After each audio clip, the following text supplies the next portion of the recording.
Andes Mountains in South America. Home to the world's tallest volcanoes. In 1999, an amazing discovery was made here.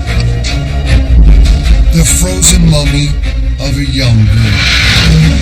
She looks peaceful, like she died yesterday. But this girl lived centuries ago and holds a dark secret about a lost civilization. Mummies. Time travelers from the past. Who were they in life? Where did they come from? And how did they die? All will give up their secrets to mummies alive.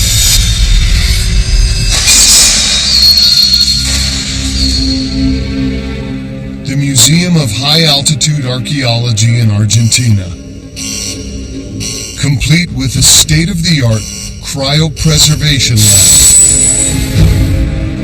This facility was built 10 years ago to house one of the greatest discoveries ever made in the Americas, a unique mummy from the past that left scientists stunned.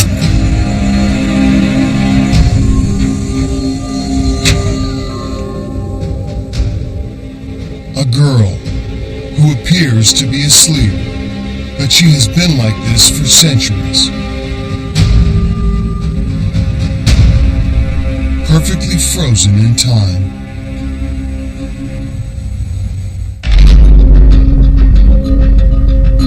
The mummy was uncovered in the Andean mountains of South America, on the lonely, snow-capped peak of the world's tallest active volcano, Mount Uyayaco. The year was 1999, and a high-altitude archaeological excavation was underway. Leading the team was explorer and anthropologist Dr. Johann Reinhardt. All of a sudden I heard this guy cry out, "Mummy!" They had discovered the highest tomb on Earth. I went, holy smoke, we're at 22,000 feet. When she first came out of the ground, she was completely wrapped up. We couldn't see any part of her body. But the textiles were just outstanding, and they were so well preserved. But the biggest surprise came when they removed her wrappings. Taking off the cloth and the girl. We had to talk, we had to communicate, do this, do that. It was in hushed voices. It was as if we were afraid at some level that we might wake this mummy up because she seemed just so alive. But nothing had the impact of when we uncovered her hands. Probably one of the most powerful experiences I've had in my life because those hands were perfect. We realized that this has got to be, if not the best preserved mummy in the world. We don't know of any other better. And preserved along with her a spectacular collection of artifacts, ceramics, figurines, and textiles. Everything seemed totally untouched. It was perfectly preserved. Nothing, not a feather that shrunk, not a color that faded, the archaeologist's dream. Someone had gone to a lot of trouble to bury this girl in an extraordinary place. Now a team of investigators will attempt to decipher these objects, examine her body, and unravel the mysteries of this mummy. The first question, when did she die? The items in her tomb reveal the remarkable truth. They may look brand new, but archaeologists date them to over 500 years ago. Remnants of a legendary civilization, the Inca. The statues that were with her, the ceramics that were with her, everything was from the Inca Empire. This girl is a human link to the great empire that dominated South America in the 15th century.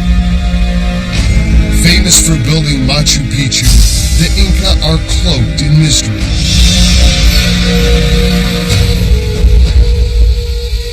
Wiped out by Spanish conquest, they left no written language, so this girl is a rare and valuable glimpse into a lost civilization. Today she is conserved under the watchful eye of Gabriella Recogna Browning. For me, the Maiden is not only a scientific object. She is a young woman that I love. I think that one of my missions in life is to take care of her. Affectionately known as the Maiden, this mummy attracts visitors from all over the world. But some are not prepared for what they see. When people meet the Maiden, sometimes they get very shocked.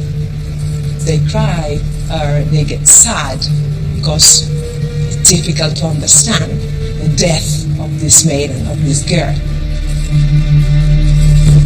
An Inca girl, buried 500 years ago on top of a volcano. Her corpse is strange. Seated and slumped, she looks like she slept to her death. But in order to really understand what happened, investigators need to take a closer look at her body. Today, we're going to take her out. We're going to see her face to face. Very rarely do curators open this cryopreservation capsule designed to keep her frozen at a constant -4 degrees Fahrenheit. When she does come out, time is of the essence. They move fast. She is so delicate that an autopsy is out of the question. But a CT scan would provide a forensic look inside. She's going out of the museum for the first time because we are doing a CT scan on her body. We really don't know what these images are going to show us. She travels in a freezer at night when temperatures are lowest.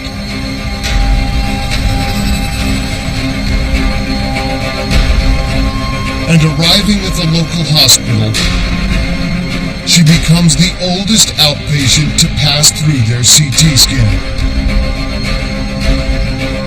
Using the images captured, forensic pathologist Dr. Richard Shepard can begin to uncover her secrets. One of the key questions that we have to answer is how old was the maiden? And one of the ways we can look at that is to look at her teeth. The third molars, the so-called wisdom teeth, are still present in her jaw. And that tells me that she must be a teenager. In fact, measurements of her long bones reveal she is just 14 years old. As a pathologist, I do have to examine babies and children and teenagers. And it's quite hard to examine those groups because these are people at the start of their life rather than at the end of it. And the commonest cause of death in a modern teenager is either trauma or drugs. Perhaps this ancient teenager suffered a traumatic accident on the mountain. Broken bones could provide a vital clue. Looking at the skeleton, I can see that there's no evidence of any fractures, nothing to suggest that she's suffered any significant trauma that could have caused her death. In mysterious cases like this, understanding how the body was found, where it was found, are important bits of information that can give really valuable clues to understanding how someone died. The mysterious case of the maiden began with a body in a desolate place. Arid and inhospitable, today Mount Yuyayako is a 10-hour drive from the nearest town. It is so remote that modern man didn't even attempt to climb it until 60 years ago. But somehow, the maiden ended up here 4 centuries earlier. We're talking about the 1400s. We're talking about before Columbus reached America. These were times when trying to reach these altitudes of 22,000 feet was just beyond even the thought capacity of man. Who was this girl? And what was she doing here? The mountain itself may hold the key.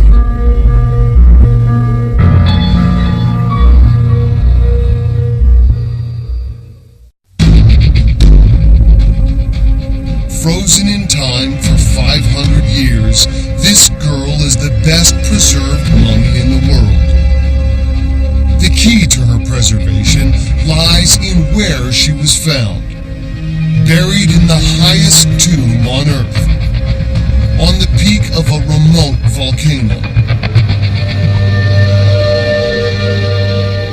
The process of freezing by itself is very, very good at preserving a body. But if a body is placed at high altitude where the oxygen levels are lower, then that's going to add to that preservation of the body. But what was a teenage girl doing on top of a volcano? Modern-day forensic pathologist Dr. Richard Shepard has investigated hundreds of suspicious deaths. His first step is determining how her body got there.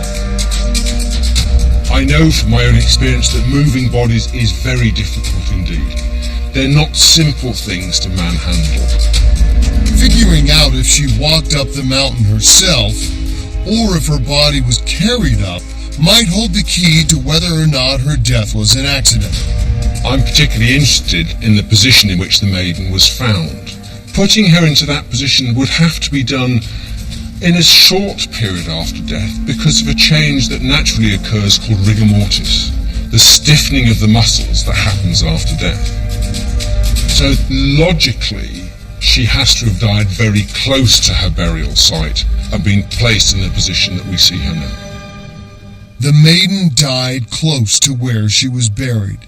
This means she may have been alive on the summit, and this could be the key to her demise. Because at over 22,000 feet, the summit of Uyayako is in what many people call the death zone.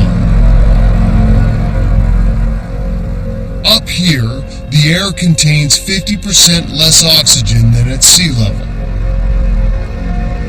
Dr. Marcelo Parada spends his life climbing mountains to rescue the dying and recover the dead. We did recover bodies of mountaineers that just slept to their death. They were just kind of peaceful, but they were frozen. The maiden isn't the only sleeping corpse to be pulled from a mountain. So what is it about that environment that makes a person curl up, go to sleep, and die? If you've been there in this kind of environment, you feel awful. Even in our times with the best equipment, this is a very difficult task and it's very demanding. Imagine climbing in that thin air. This is an amazing task to do for a 14-year-old girl.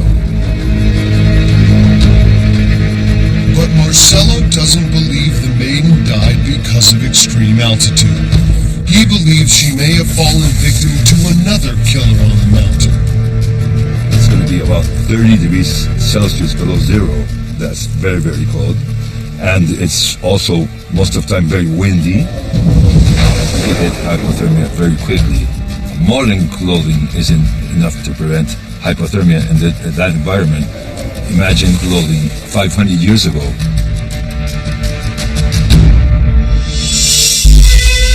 Hypothermia, also known as the sweet death, because of the expression it leaves on many of its victims' frozen faces. Some people look peaceful when they die of hypothermia because it's like turning off slowly. It makes you just go to sleep and you eventually freeze. Peaceful, sleeping, and frozen, like the maiden. It looks like hypothermia could have been her killer. Dr. Shepard searches her CT scans for confirmation. Hypothermia affects the whole of the body, but the changes are best seen in the feet and in the stomach, and we can count all of the 5 bones of both feet, showing that there is no obvious evidence of frostbite now or in the past. If we look at the stomach, the changes that occur during hypothermia are very superficial ulcers on the lining of the stomach.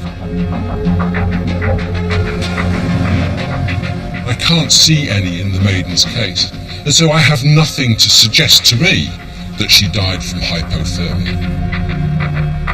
But something else in her stomach catches Dr. Shepard's eye. I'm really rather surprised to see that there's actually some food in her stomach, and there's fecal material in her bowels.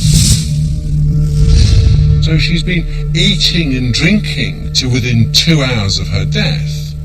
And that really does point towards a pretty sudden, unnatural death, rather than a prolonged process. Why would someone eat a meal on a mountain and then mysteriously drop dead just hours later? With investigators baffled, a new expert is called in. He has an unusual way of extracting information from mummies. If you've got good preservation of the hair, you have information that's been frozen in time. Bioarchaeologist Dr. Andrew Wilson may be able to crack the case by analyzing chemicals in the Maiden's hair. We can use those chemicals to establish essentially a timeline that takes us back through the final months and years of their existence. He cuts a sample from her head for analysis. Studying the chemicals in her hair may provide extraordinary details about the Maiden's health, behavior, and even what she was eating. The results are in. Dr. Wilson identifies a significant shift in her diet just 3 months before she died. She's consuming easily preserved foods like the maize and freeze-dried llama meat. It's a big clue. Her hair contains traces of 2 foods that were common staples for ancient Inca travelers. Archaeologists have found a vast network of highways and trails throughout the Inca Empire, and dotted along them remains of way stations once stocked with corn and jerky, exactly what the Maiden was consuming in her final months. The chemical signatures in her hair effectively point to a journey to the mountains for those last few months. If Dr. Wilson is right, the 14-year-old Maiden made a mysteriously long journey before she died. But why would she travel for months to reach this remote peak? For anthropologist Johann Reinhardt, the answer lies in the special role mountains have always played in Andean culture. Mountains are considered sacred in the Andes because the rivers come down from the mountains. The mountains seem to be controlling the weather because the clouds gather around them. The mountain worship is still extremely active today in traditional communities throughout the Andes.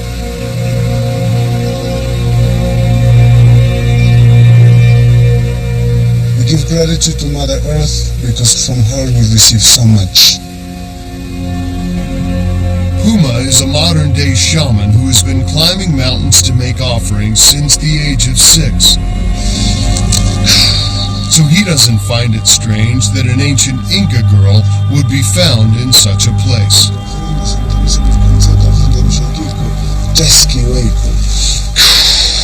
For thousands of years, people would give offerings in seeds, in coca leaves.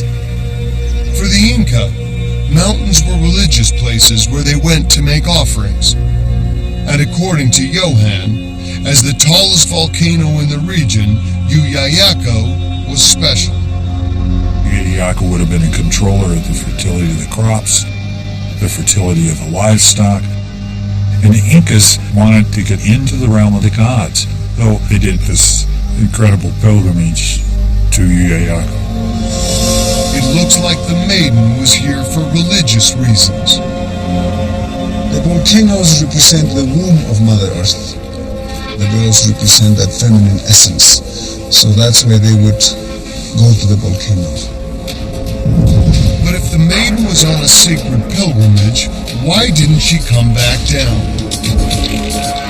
With no signs of trauma or hypothermia, investigators are taking a closer look at her body for clues. I'm looking at some bulge on her cheek. It seems that she has something in her mouth. When we look at the internal scans and x-rays, we can see that there's actually something sat between the teeth on the left side and her cheek. Could this be something that's been pushed into her mouth and actually caused her death? And what is the material that this is made of? All of these things raise great suspicions now in my mind as to why the maiden died.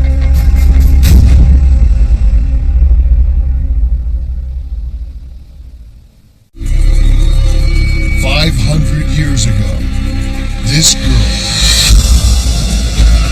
made a long pilgrimage to a sacred volcano. Despite her young age, she climbed to a colossal height. But upon reaching the summit, she appears to have curled up and died. At this point, the death of the maiden is still very much a mystery. And when we look at a death of a teenager, I've got no evidence of any natural disease, and there's no evidence that she suffered any form of trauma. At a loss to explain her death, Dr. Shepard looks beyond the autopsy table. Just like he would with the death of a modern teenager. The next thing I'm going to be thinking of is drugs, and so I would naturally send off samples for analysis in the toxicology lab. It may seem odd to search for drugs in the body of an ancient girl, but Dr. Andrew Wilson is doing just that. And the results are remarkable. We found the presence of cocaine, this chemical compound, in her hair. Cocaine in the body of an ancient teenager. She's a relatively young girl, and so body mass, her physiology are important considerations, but the levels that we're seeing are very high and increase in concentration in the last 12 months of her life. On the surface, it's a startling discovery. But according to Andrew, this isn't a case of ancient narcotics. It's not cocaine as we know in terms of the modern connotations, the bad connotations. It's simply the chemical compounds that are derived directly from coca leaves. The drug we know today as cocaine didn't exist until 400 years after the maiden died. Its natural source is the coca leaf, a plant native to the Andes. Cultivated and consumed for ritual and medicinal purposes for thousands of years, it is still used today. It's our meal, it's our medicine, and it's our oracle. Many chew it as a stimulant to help with long journeys and altitude sickness. And the telltale sign is a bulge in their cheek. Just like the maiden. It looks like this is the mystery object in her mouth.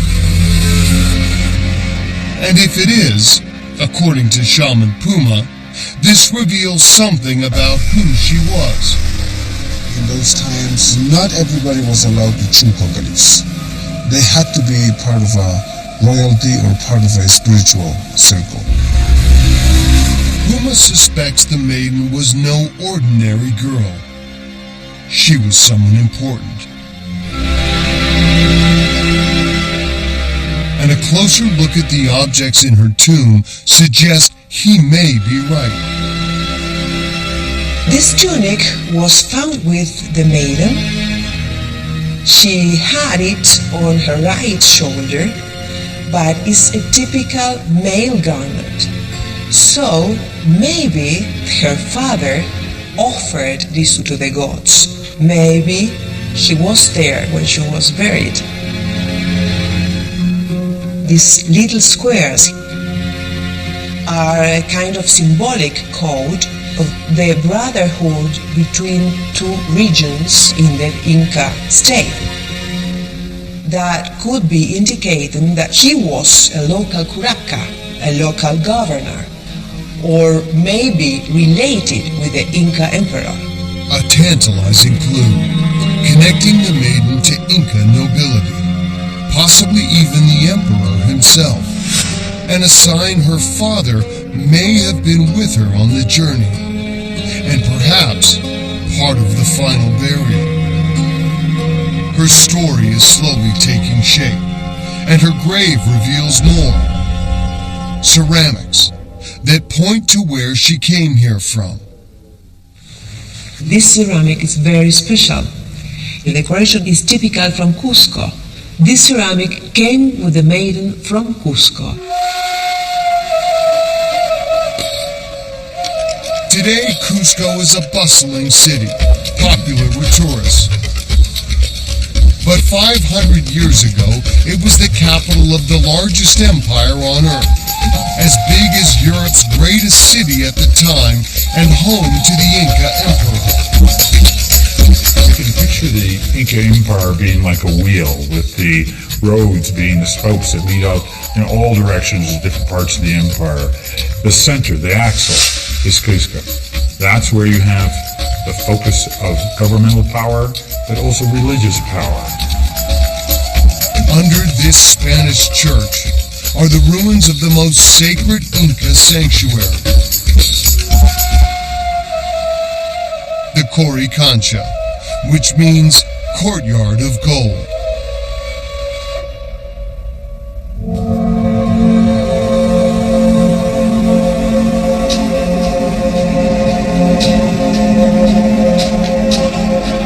You can imagine what the Coricancha must have looked like when the Spanish came, because it was covered with these plates of gold. This gold, when the sun hit it, was glittering to such an extent that they say that some people were blinded. Gold, the color of the sun. The Inca worshipped the sun, and their religion stretched beyond these walls.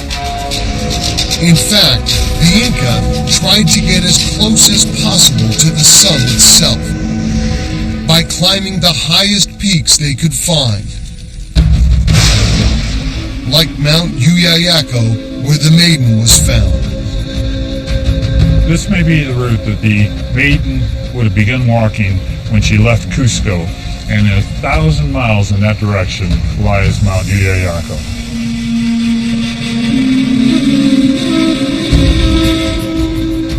The Inca had no wheel or horse. They traveled on foot. The Maiden's route took her through some extreme environments, including a desert so arid and devoid of life that parts of it have been compared to Mars and the Moon. This is the world's driest desert. Even the Spanish were saying the only people you find traveling out in these deserts are outlaws or crazy people.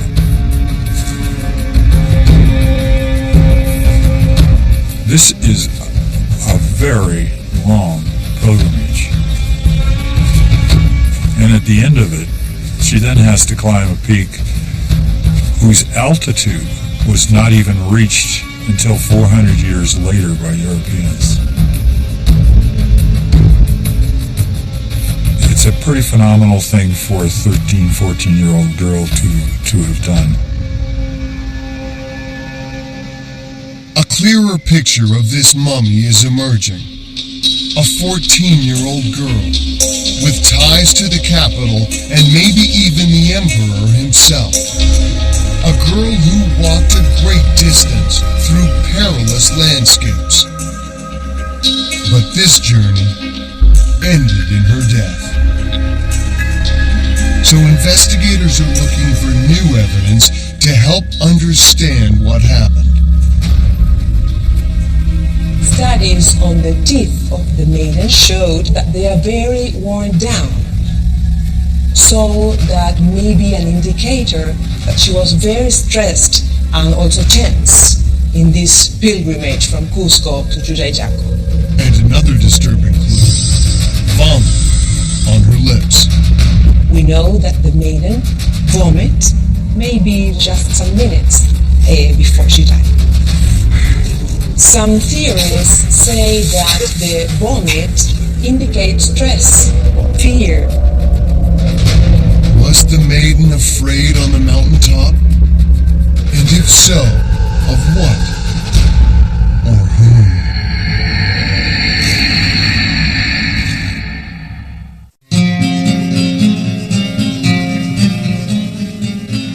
Investigators are piecing together the life of this 500-year-old Inca mummy. Pottery links her to the empire's capital, Cusco. A tunic suggests she was the daughter of a local chief. And coca leaves place her in an important spiritual circle.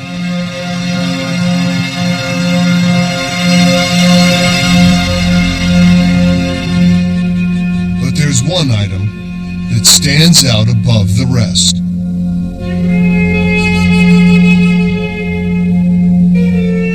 A beautiful headdress, the finest ever found, in an extraordinary state of preservation. This headdress is a kind of crown. She's like a princess. For Incas, feathers are more important than gold. For Gabriella, this headdress provides the final piece of the puzzle. This kind of headdress were used only for special ceremonies and mainly for virgins of the sun. Virgins of the sun were famous throughout the Inca Empire. Chronicles record that a special group were chosen each year to serve the sun god. Some could be of a fairly young age. They could be 6 to 8 years, some maybe 10 years. Their beauty was one of the reasons for selecting them. And in some cases, even their parents might have offered them to become part of the service of the Inca religion. As a virgin of the sun, the maiden would have been separated from her family, never to return home. Pottery from her tomb suggests she was brought to Cusco, and Johan is here to pick up her trail. This is the place where the Virgins of the Sun were kept, the so-called Akiwasi, considered incredibly sacred to the Incas. If the maiden were in Cusco, she would have been kept behind these walls in seclusion where there were no windows. These buildings were especially designed to keep them apart in order to keep them pure. The maiden lives a cloistered existence, part nun, part priestess, preparing sacred offerings for the sun god. Rarely is she allowed out.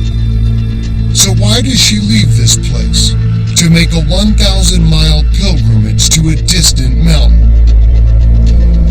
At a certain point, these Virgins of the Sun would be allocated their duties, in essence, their destinies. Some would be selected to be concubines of the Inca nobility. And a very select few, would be selected as offerings, as human sacrifice.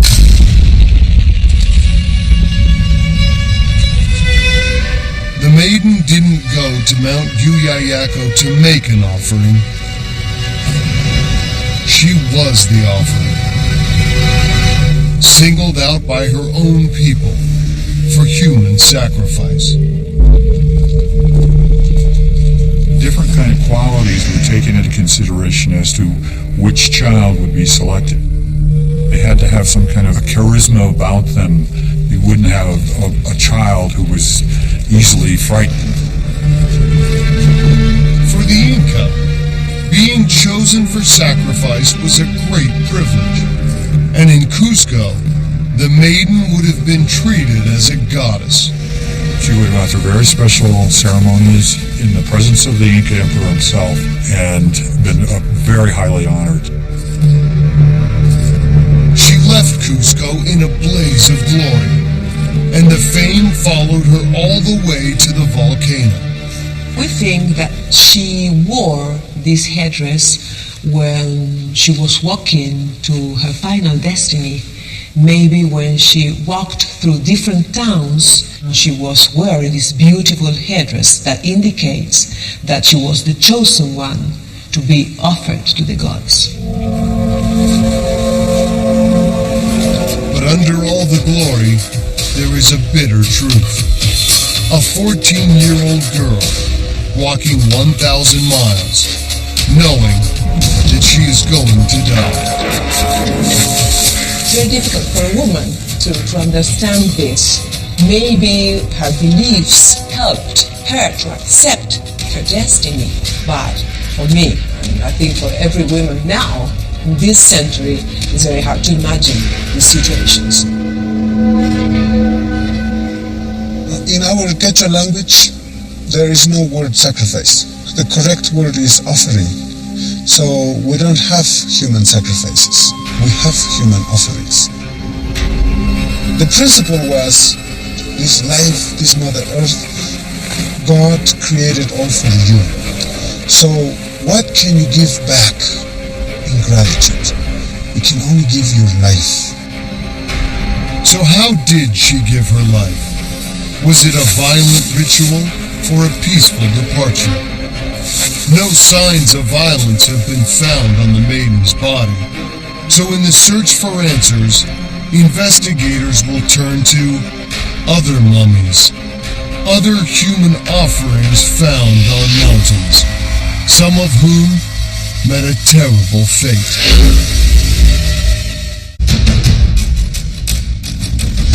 500 years ago, this Inca girl's life ended in a mysterious ritual. She was taken up a volcano and offered to the gods. And she wasn't the only one. Over the last century, more than 35 Inca human offerings have been found on Andean peaks. Dr. Johann Reinhardt discovered 18 of them, and they were all children. I think one of the things that is difficult for Westerners to understand is why children. And from the Inca perspective, it had to be children. Why? Because they are pure. Because of their purity, the deities accepted them. For the Incas, this wasn't just death, a killing of a child. This was in fact an immortalizing of a child. So how were these immortalizing rituals carried out?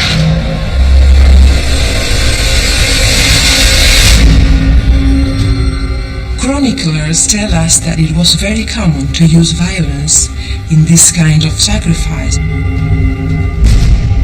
This young victim, just 7 years old, was found on a volcano south of Mount Yuyayako. Some people say that her expression is of pain. She has his mouth like open in a big shout. In the right part of her back, she has a clear wound, a clear injury that indicates how she died. She was stabbed with a spear.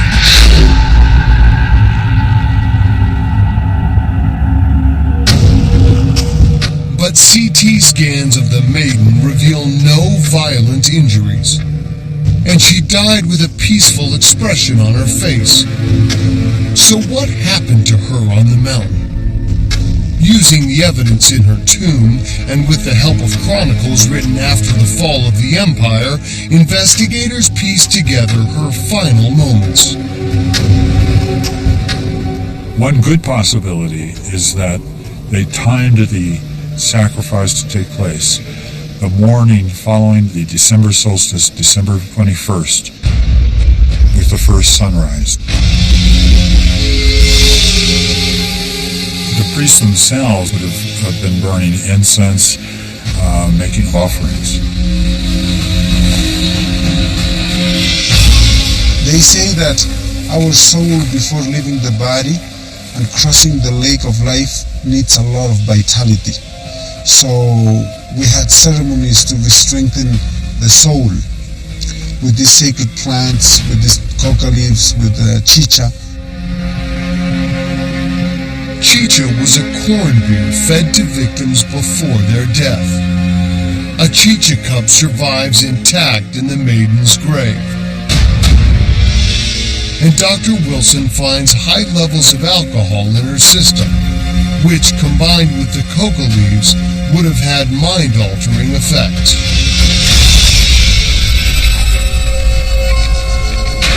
For me, what I find so spine-tingling is, for sure, there's a sedating effect from the alcohol.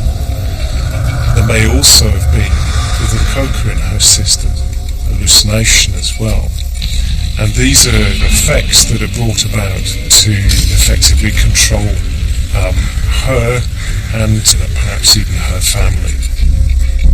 The male tunic suggests her father may have been with her on the mountain. Perhaps he watched her being prepared for offering. Chronicles say that when the time came, it was a sin for families or victims to show remorse. Some say that these ceremonies must have been very happy events and it was an honor for the children. But I think that it must have been traumatic. All over her body are clues as to her final hours. On her cheeks, traces of red pigment, ritual paint. Her braids are so tight that they must have been woven just hours before she died. And on her lips, vomit. Perhaps a sign of fear in her final moments. It's so difficult for us to go back in time and imagine what it would have been like to be in her shoes, or in her moccasins, as it were. Surely there's a lot of fear. There could have been a tremendous reaction to seeing the place that she was going to be interred in, buried in.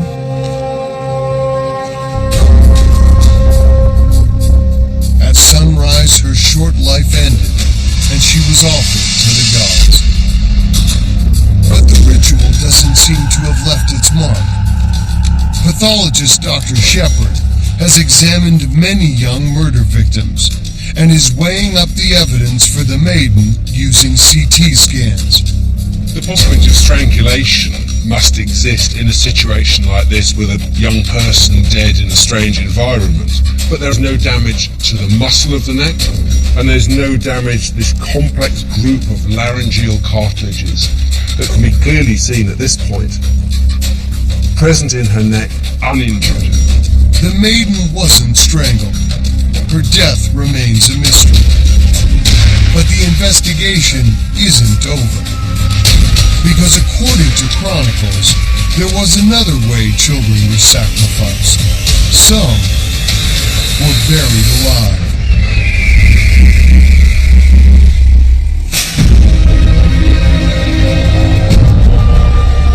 Mountain rescue Dr. Marcelo Parada has seen this sort of death before, in the victims of avalanches. They were buried for quite a long time, 4 or 5 hours, and when we dug them out, they were dead, hypothermic, and they had vomit around their mouth. The Maiden does have vomit on her lips. So was this her terrible fate? Did priests bury her alive as an offering to the gods? When someone's buried alive, there's always that struggle to escape from the material that's pinning them down. So there's evidence of movements of a hand, sometimes with damage to the nails and the fingertips. Looking at the Maiden, I don't see any evidence at all to suggest that she was buried alive. Johann Reinhardt was one of the first people to lay eyes on her tomb after it was sealed 500 years earlier. There's no sense of struggle in the tomb itself. All the items that are around her look like they haven't been disturbed. She herself looks like she hasn't been terribly disturbed. Her hands one over the other. If somebody's struggling, would you have their hands like this? Doesn't seem very likely.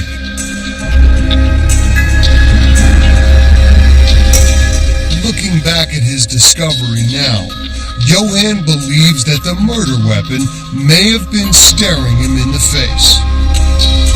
One of the first things he had to remove from her body was a thick woolen cloth, pulled over her entire head and knotted tightly at the back. Once you have cloths wrapped around your head and your mouth at 22,000 feet, you're out of breath immediately. She could have asphyxiated if she was highly intoxicated with alcohol. Marcello agrees that it wouldn't have taken much to smother the Maiden, given her condition. There is a point where intoxicated people, their brain is so compromised, they won't even struggle. Perhaps the alcohol was administered to help ease her journey out of this world and into the next. In a situation of low oxygen, when the person is at altitude, incapacitated through drugs or alcohol, it's likely they're going to succumb far more quickly than were they down at sea level. Having weighed up all the evidence, Dr. Shepard delivers his final verdict. Having considered all of the facts, I think suffocation is a very likely cause of death for the Maiden.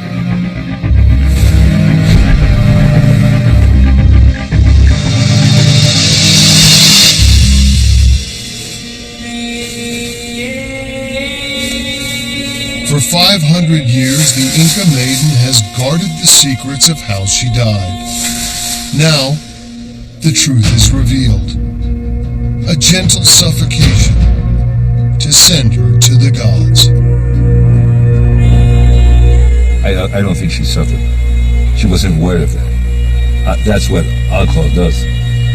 You're kind of isolated from the environment. We think that the Maiden died peacefully. In this case, there are no presence of violence. You can see in her face that she rests in peace.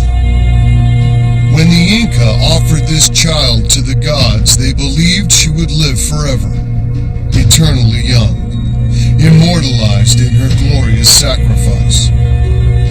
That is what Gabriella wants to believe too. I prefer to think as her as a goddess, and that she's happy in some way. Traumatic happiness, but happiness at least. The alternative is too sad.